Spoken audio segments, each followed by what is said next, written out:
प्यारे छात्रों, आज के इस वीडियो में आप जानेंगे u बाय v टर्म पे आधारित differentiation. u by v term कहने का अर्थ ये होता है कि जब दो फंक्शन दिया रहेगा आपको और दोनों ही फंक्शन क्या होगा, डिवीजन के रूप में होगा, अंश बट्टा हर के रूप में होगा, तब आपको कैसे बनाना है डिफरेंशिएशन। तो देखिए u बाय v का अर्थ होता है कि देखिए आपको यहाँ पर y बराबर दिया हुआ है इस प्रश्न में x प्लस 1 बट्टा x माइनस 1। यहाँ पर देखिए x प्लस 1 आपका एक अलग फंक्शन है और x माइनस 1 आपका ये अलग फंक्शन है। तो दो अलग अलग फंक्शन क्या है, आपका अंश बट्टा हर के रूप में है। तो अंश को आप u कहते हैं और इसको v कहते हैं। तो u बाय v टर्म पर आधारित डिफरेंशिएशन आज आप पढ़ने जा रहे हैं, इसलिए लिखा हुआ है differentiation based on u by v term. अर्थात आपको इस प्रकार का प्रश्न अगर कहीं पे मिलता है तो आप वहाँ पे u बाय v का जो टर्म का जो डिफरेंशिएशन रूल आप पढ़े हैं उसका यूज करना है। जो होता क्या है देख लीजिए, u बाय v टर्म का डिफरेंशिएशन क्या होता है x के रिस्पेक्ट में। देखिए v को बाहर रखते हैं तो u का डिफरेंशिएशन आगे में सेट करते हैं, फिर माइनस u को बाहर रखते हैं तो v का डिफरेंशिएशन आगे में सेट करते हैं और पूरा बट्टा दे करके v का स्क्वायर। तो ये डिफरेंशिएशन आपको रूल याद रखना है क्योंकि इसका इस्तेमाल आपको सवाल में करना होता है। तो देखिए सबसे पहले आप लिख लीजिएगा, देखिए इस फंक्शन का डिफरेंशिएशन करना है तो लिखेंगे गिवन डैट दिया है, क्या दिया है, y बराबर x प्लस 1 बट्टा x माइनस 1। अब आपको इस y का डिफरेंशिएशन करना है x के रिस्पेक्ट में, with respect to x, differentiate with respect to x। x के रिस्पेक्ट में हम डिफरेंशिएशन करने जा रहे हैं और जिसके रिस्पेक्ट में डिफरेंशिएशन निकाला जाता है उसका डिफरेंशिएशन वैल्यू अगर आपको निकालना हो तो 1 होता है, याद रखिएगा। जिसके रिस्पेक्ट में हम दिए गए फंक्शन को डिफरेंशिएट करते हैं उसका डिफरेंशिएशन का वैल्यू कितना होता है, 1 होता है। तो y को आप लिखिएगा dy बटे dx, चूँकि dy बटे dx भी निकालना ही है और u बाय v टर्म है तो इसका डिफरेंशिएशन का रूल v बाहर, देखिए यहाँ पे v बाहर, तो v है आपका x माइनस 1, तो मैंने v को बाहर रखा। फिर क्या लिखा है, u का डिफरेंशिएशन आगे में सेट कीजिए, du बटे dx का अर्थ ये होता है u का डिफरेंशिएशन। तो u कितना है, x प्लस 1 है, तो याद रखिए इसका भी कोष्ठ में ही सेट कीजिएगा। जब u बाय v टर्म हो तो किसी का भी डिफरेंशिएशन आप क्या कीजिएगा, आगे में कोष्ठ में सेट कीजिएगा। x का डिफरेंशिएशन 1 होगा, प्लस है तो प्लस दे, और 1 का डिफरेंशिएशन 0 होगा, तो 1 प्लस 0 हो गया इसका डिफरेंशिएशन। आगे देखिए ये काम हो गया हमारा। अब है माइनस, तो यहाँ दीजिए माइनस। अब u को बाहर रखना है, u अर्थात आपको अंश को बाहर रखना है, तो अंश आपका x प्लस 1 है, कोष्ठ में ही रखेंगे। कारण बता दे रहे हैं कोष्ठ में रखने का, क्योंकि देखिए एक से ज़्यादा टर्म अगर मौजूद हो जाए किसी फंक्शन में तो उसे आपको कोष्ठ में रखना चाहिए। आप इस बात को ध्यान में रख लीजिए। तो x प्लस 1 u ज्यों कहते हो, अब v का डिफरेंशिएशन सेट कीजिए, तो v है आपका x माइनस 1, तो x का डिफरेंशिएशन 1 हो गया, माइनस था तो माइनस दे दिया, और फिर 1 का भी डिफरेंशिएशन, हर टर्म का डिफरेंशिएशन सेट किया जाता है, 1 का डिफरेंशिएशन 0 और बट्टा में v का स्क्वायर, तो v आपका ये टोटल है, तो x माइनस 1 का स्क्वायर। अब आप कैलकुलेशन कीजिए, देखिए 1 प्लस 0 कितना होगा, 1 होगा, और 1 का गुना जब आप x माइनस 1 से कीजिएगा तो x माइनस 1 ही मिलेगा। यहाँ देखिए माइनस है तो माइनस रख दिए, और x प्लस 1, और 1 में से 0 गया तो 1 होगा। x प्लस 1 पहले गुना की क्रिया होती है, तो x प्लस 1 का गुना कीजिएगा 1 से तो x प्लस 1 ही रहेगा। लेकिन ये माइनस अगर किसी भी पद के पीछे में माइनस हो ना तो जो कोष्ठ में रहता है उसका चिन्ह बदल जाता है। तो यहाँ बच गया सिर्फ x प्लस 1, माइनस कोष्ठ को अब तोड़िएगा, तो जब कोष्ठ को तोड़िएगा तो देखिए x ये हो जाएगा माइनस x, फिर माइनस को प्लस से कीजिएगा तो माइनस और 1। या तो आप इस बात को ध्यान रखिए, अगर बाहर में माइनस हो और कोष्ठ को तोड़ रहे हैं तो जब आप कोष्ठ को तोड़िएगा ना तो कोष्ठ के अंदर में जिस टर्म का, जिस पद का चिन्ह प्लस होगा तो वो माइनस हो जाएगा बाहर आने पर, और जो माइनस होगा वो प्लस हो जाएगा। तो ये माइनस x माइनस 1 हो गया, और x से x जानते हैं कट जाएगा। क्यों कट गया, देखिए ये x है माइनस में और ये x नहीं कुछ, तो इसके पीछे में प्लस चिन्ह है, ठीक है। तो एक माइनस में एक प्लस में, तो ये कट जाएगा।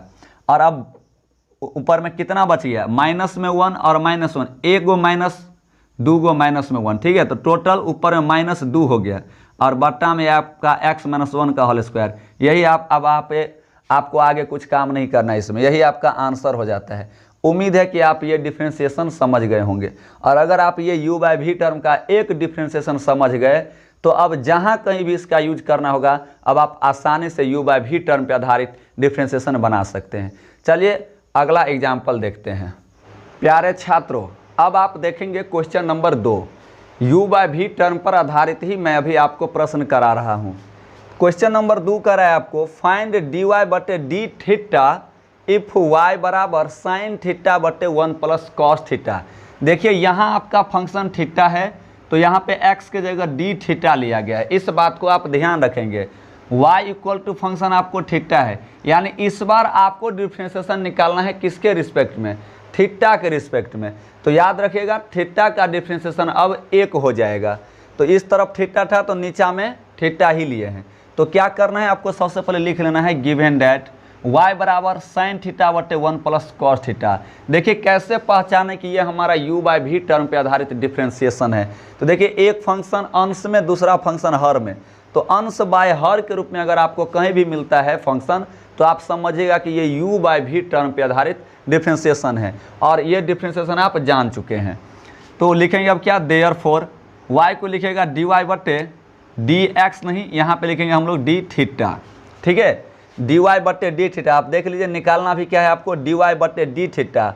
तो हम लोग थीटा के रिस्पेक्ट में डिफ्रेंशिएशन निकाल रहे हैं, तो यहाँ लिखेंगे dy बटे डी थीटा बराबर, देखिए u बाय v है ना, तो v को बाहर रखिए, तो 1 प्लस कॉस थीटा को बाहर रखें, और आगे में u का डिफ्रेंशिएशन सेट किया जाता है। v को बाहर रखें तो u का डिफ्रेंशिएशन, साइन थीटा का डिफ्रेंशिएशन क्या होता है, कॉस थीटा होता है, और थीटा का डिफ्रेंशिएशन 1 होता है, आगे में सेट है वो, तो गुना में ही रख दिए कॉस थीटा। आपके मन में ये चल सकता है सर पिछला क्वेश्चन में आपने इधर कोष्ठ में रखा था। देखिए कोष्ठ में इसलिए रखे थे क्योंकि उस समय u में आपको 2 टर्म था, और मैंने आपको क्या बताया, कोष्ठ में कब रखेगा, जब फंक्शन में 2 टर्म आया हो, क्योंकि 2 बार आपको डिफ्रेंशिएशन करना है, उसमें 2 पदों का डिफ्रेंशिएशन करना है, तो इसको आप कोष्ठ में रखेंगे। लेकिन यहाँ सिंगल टर्म था साइन थीटा, तो इसका डिफ्रेंशिएशन आप बिना कोष्ठ के ही लिखेंगे। अब माइनस के बाद u को रखा जाता है ज्यों का त्यों, तो साइन थीटा रह गया आपका ज्यों का त्यों, और v का डिफ्रेंशिएशन अब आगे में सेट कीजिए।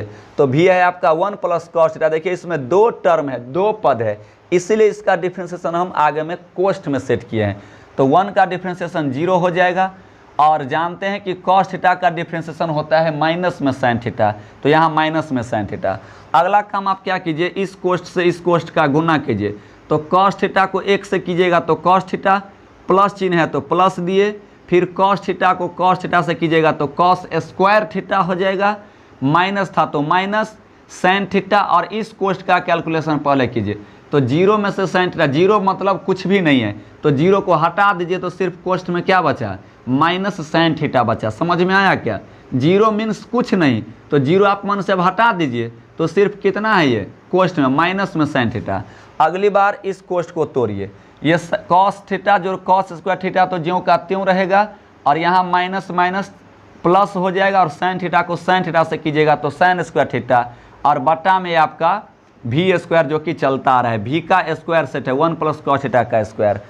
यहाँ पे देखिए अब साइन स्क्वायर थीटा जो कॉस स्क्वायर थीटा, आप त्रिकोणमिति में पढ़े हैं, कितना होता है इसका मान, 1 होता है। तो जहाँ साइन स्क्वायर थीटा जो कॉस स्क्वायर थीटा लिखा हुआ है, मैं इसके जगह 1 यूज करूंगा। तो आप ही लोग बताइए क्या हो गया, ये मिलकर के 1 और जोड़ में कॉस थीटा, तो यही चीज़ मैंने अंश में लिख दिया, 1 प्लस कॉस थीटा। समझ में आया, साइन स्क्वायर थीटा जो कॉस स्क्वायर थीटा ये क्यों हट गया, इसका वैल्यू 1 होता है, तो यहाँ 1 रख लिया, और प्लस में क्या है ये कॉस थीटा, तो 1 प्लस कॉस थीटा, और नीचे में आपका 1 प्लस कॉस थीटा का होल स्क्वायर सेट है। देख लीजिए 1 प्लस कॉस थीटा का होल स्क्वायर सेट है, तो ऊपर में 1 प्लस कॉस थीटा और नीचे में भी 1 प्लस कॉस थीटा का स्क्वायर है, तो इससे ये क्या हो गया, कट गया। जानते हैं ना, x रहेगा ऊपर में, बट्टा में x स्क्वायर रहेगा, तो x से ये स्क्वायर हट जाता है, तो 1 बट्टा x बच जाता है। यही चीज़ इस पूरा टर्म को x आप बोलिएगा, तो नीचे में आप क्या बोलिएगा, x स्क्वायर, तो x टर्म से स्क्वायर कट गया, तो सिर्फ आपका ये बचेगा, तो ऊपर में 1 और नीचे में 1 प्लस कॉस थीटा, यही आपका क्या हो जाता है, आंसर हो जाता है। उम्मीद है कि आप ये क्वेश्चन नंबर 2 भी समझ गए होंगे। एक क्वेश्चन मैं आपको और करा देता हूँ, इसके बाद आपको मैं होमवर्क दे दूंगा, जिससे आप आसानी से बना लीजिएगा। प्यारे छात्रों, तो ये रहा आपका अब क्वेश्चन नंबर 3। देखिए क्वेश्चन नंबर क्या कहा जा रहा है, आपको इसको पहले समझ लीजिए। कह रहा है फाइंड ds बटा dt हमेशा आपको dy बटे dx ही नहीं मिलेगा, आपको इस टर्म पर भी ध्यान देना होता है कि किस टर्म का हमें डिफ्रेंशिएशन करना है, कौन सा चर आया हुआ है। दिया हुआ है इफ़ s बराबर, देखिए जहाँ y दिया रहता था अब वहाँ पर आपको s दिया है, और इस तरफ जहाँ x रहता था वो हमारा t के पदों में है। तो s बराबर 3t² + 1 बटे t - 1। तो आप क्या लिखेंगे, पहले गिवन डैट दिया है, इस टर्म को लिख लीजिए। इसके बाद देयरफॉर, अब आप जहाँ y रहता था तो क्या लिखते थे dy, और x रहता था तो dx, लेकिन अब s और t है तो आप क्या लिखेंगे ds बट्टा dt। डिफ्रेंशिएशन हम लोग करने जा रहे हैं t के रिस्पेक्ट में, किसके रिस्पेक्ट में, इधर फंक्शन हमारा t है, हम लोग फिलहाल अभी t के रिस्पेक्ट में डिफ्रेंशिएट करने जा रहे हैं। तो चलिए ये u/v के टर्म पर आधारित क्वेश्चन है, तो v को बाहर रखिए तो t - 1 बाहर है, u का डिफ्रेंशिएशन सेट कीजिए तो 3t², इसमें दो पद है तो पहले इसका सेट कीजिए डिफ्रेंशिएशन। याद रखिएगा अगर किसी फंक्शन में एक से ज़्यादा पद शामिल हो, एक से ज़्यादा टर्म, तो सबका डिफ्रेंशिएशन अलग अलग निकालिएगा। जैसे इसमें 3t² जोड़ 1 है तो पहले इसका डिफ्रेंशिएशन फिर इसका डिफ्रेंशिएशन, और चूँकि u का u है ये तो आगे में हम गुना के रूप में सेट कर रहे हैं, तो 3t² का डिफ्रेंशिएशन 60 हो जाएगा, 2 आएगा गुना में ना, जानते ना n वाला x⁴n का डिफ्रेंशिएशन, तो 3 दूनी 6 और t का t रह गया क्योंकि पावर 1 घट जाता है, फिर जोड़ दीजिए और एक कांस्टेंट टर्म का डिफ्रेंशिएशन 0 होता है, माइनस, और अब किसको बाहर रखिएगा, अब u को बाहर रखिएगा, u में एक से ज़्यादा टर्म है और इधर पीछे माइनस है, कोष्ठ में रखा जाता है, एक से ज़्यादा टर्म मौजूद हो तो उसे हमेशा आप कोष्ठ में रखेंगे।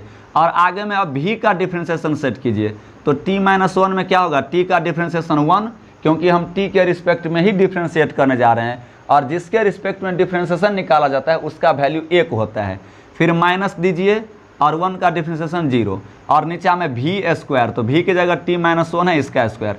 अगला काम आप देखिए कैलकुलेशन कीजिए, t - 1 ज्यों का त्यों, और इस पर गौर कीजिए 60 में आप 0 जोड़िएगा, 0 मतलब कुछ नहीं जोड़ रहे हैं, तो सिर्फ एक ही टर्म इसमें बचेगा, क्या 60, एक ही टर्म रहे तो उसे कोष्ठ में लिखने की आवश्यकता नहीं है हमें, तो यहाँ हम लिख सकते हैं गुना में 60, ये माइनस है, और यहाँ देखिए 1 में से 0 गया तो 1 बचेगा, तो 3t² + 1 का गुना 1 से होगा, पहले जानते हैं ना कोष्ठ की क्रिया होती है, तो 3t² + 1 ही बच जाएगा, और इसको हम लोग अभी भी कोष्ठ में ही रखेंगे, कारण चूंकि पीछे माइनस है, अब माइनस से इस कोष्ठ को तोड़ना है। तो ये हो गया आपका, अब ये गुना कीजिए 60 का और t से कीजिएगा तो 6t², माइनस चिन्ह है तो माइनस 60 का फिर 1 से कीजिए तो 6t हो गया। अब माइनस है, इस कोष्ठ से बाहर सबको लाइए तो ये हो जाएगा 3t² - 1 और बटा में v²। अगला काम देखिए 6t² और -3t², मतलब 6 गो t² है और इसमें से 3 गो t² चला गया तो आपको 3 ठो t² ही बचेगा, और क्या बच गया ऊपर में, माइनस में 6t और माइनस में 1 और बट्टा में v²। तो ज्यों का त्यों यही आपका क्या हो जाता है, आंसर हो जाता है। प्यारे छात्रों, तो ये आपको होमवर्क के रूप में दिया गया है क्वेश्चन, आप क्या करेंगे, इन क्वेश्चन को सॉल्व करेंगे और देखेंगे बना करके। अगर आपको कहीं दिक्कत होता है तो आप नीचे क्या करेंगे, हमें कमेंट बॉक्स में लिखेंगे कि सर इतना नंबर क्वेश्चन हमें समझ में नहीं आ रहा है, हमसे नहीं बन पा रहा है। धन्यवाद।